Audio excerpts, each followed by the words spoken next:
opposite Grand Bazaar, southbound lane. Massive sinkhole on the right lane, the extreme right.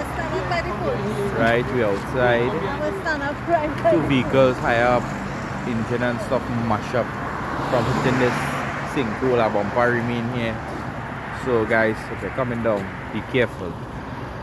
Directly opposite Grand Bazaar, southbound lane. Yo fellas, so that's a very bad sinkhole on the Grand Bazaar. Watch.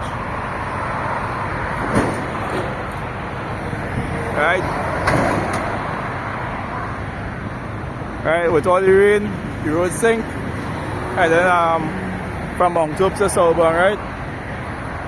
If you can avoid the hole, stay out of the right lane if possible, because they're damaging your vehicle. As you can see,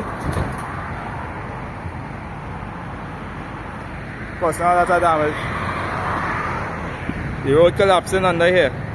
So if you can stay out of the right lane, that'll be great.